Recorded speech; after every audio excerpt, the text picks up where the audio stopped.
All right, today we're going to show you how to print custom faith-based t-shirts for only $2. All right, the first step, we're going to order $1 comfort color tees from one of our wholesale suppliers that's on our vendor list. Link is in the bio. After you get the shirts, you're going to press for 3 seconds to get all the moisture out. Our next step will be take our $1 prayer screen printed transfers that's available for $1 in our TikTok shop.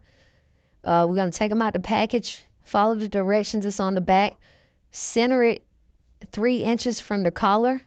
Make sure your heat press is set at 325 degrees.